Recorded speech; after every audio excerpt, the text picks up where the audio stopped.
తుఫాను ఏర్పడటం ఒక సుదీర్ఘ ప్రక్రియ. మొదట సముద్ర ఉపరితల ఉష్ణోగ్రతలు పెరగటంతో అల్పపీడనం అయితే ఏర్పడుతుంది. మరి ఆ అల్పపీడనం క్రమంగా బలపడుతూ వాయుగుండంగా మారుతుంది. ఆ తర్వాతే అది మరింత శక్తివంతమైన తుఫానుగా రూపాంతరం చెందుతుంది. తుఫాను తీరం దాటే వరకు అనేక దశలుగా మారుతూ ఉంటుంది.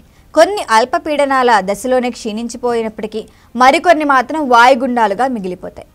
కానీ కొన్ని మాత్రమే వాటి శక్తి పెరిగి తీవ్రమైన తుఫాన్లుగా తీరం దాటి భూమిపై ప్రభావం చూపిస్తాయి. అయితే తుఫాను గమనంలో కేంద్రం అత్యంత ముఖ్యమైన పాత్ర పోషిస్తుంది. ఈ కేంద్రాన్ని తుఫాను కన్ను అని కూడా అంటారు. అంటే తుఫాను కన్నులో వాతావరణం ఆశ్చర్యకరంగా ప్రశాంతంగా ఉంటుంది. అక్కడ గాలి అయితే చాలా నెమ్మదిగా వీస్తుంది, లేకపోతే పూర్తిగా ఆగిపోతుంది. అయితే ఇక్కడ వర్షం ఉండదు. ఆకాశం కొన్నిసార్లు స్వచ్ఛంగా కూడా కనిపిస్తుంది. మరి ఈ ప్రశాంతత చూసి తుఫాను తగ్గిపోయిందిలే అనుకునేవారు ఉంటారు. అది పొరపాటు. ఎందుకంటే కన్ను దాటిన వెంటనే మళ్ళీ వెలియ మొదలవుతుంది. తుఫాను కన్ను చుట్టూ ఉండే వలయాకార ప్రాంతాన్ని కంటి గోడ అంటారు. ఈ ప్రాంతంలో అత్యంత వేగంగా గాలులు వీస్తాయి, భారీ వర్షాలు కురుస్తాయి, ఇంకా ఉరుములు, మెరుపులు, మేఘాలు గట్టి దాడించేస్తాయి. ఈ ప్రాంతం తుఫాన్లో అత్యంత ప్రమాదకరమైనది. కంటి విస్తృతి కారణంగా సాధారణంగా 10 నుంచి 20 కిలోమీటర్ల మధ్య ఉంటుంది. కానీ కొన్ని తీవ్రమైన తుఫాన్లలో ఇది 40 కిలోమీటర్లకు పైగా విస్తరిస్తుంది. తుఫాను కన్ను నుంచి బయటకు వెళ్ళిన వెంటనే గాలుల వేగం మరింత పెరుగుతుంది. అక్కడే అసలు విధ్వంసం చోటు చేసుకుంటుంది.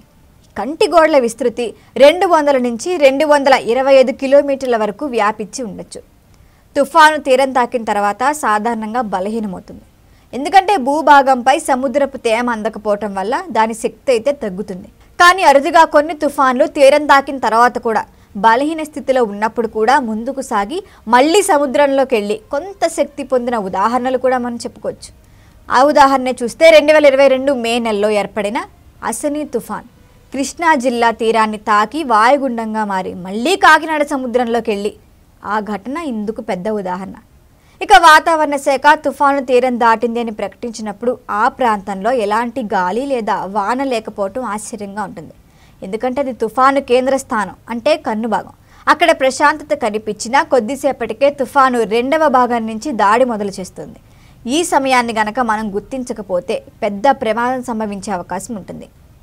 అయితే 1979 మేలో ఏపీ తీరాన్ని తాకిన ఒక భారీ తుఫాను కంటి విస్తృతి 425 కిలోమీటర్ల వరకు నమోదైంది. ఇది భారత తీరంలో అతి పెద్ద రికార్డుగా చెప్తారు.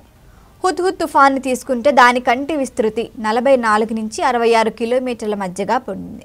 ఈ విధంగా తుఫాన్లలో కన్ను ప్రకృతిలో ఒక అద్భుతం కానీ ప్రమాదకరమైన వ్యవస్థగా నిలుస్తుంది. బయట ప్రశాంతంగా కనిపించినా కూడా లోపల వెలియం దాగుంటుంది. ఈ వీడియో కనుక మీకు నచ్చినట్టయితే లైక్ చేయండి, షేర్ చేయండి, సబ్స్క్రైబ్ చేయండి. అలాగే పక్కనే ఉన్న బెల్ ఐకాన్ని క్లిక్ చేయండి.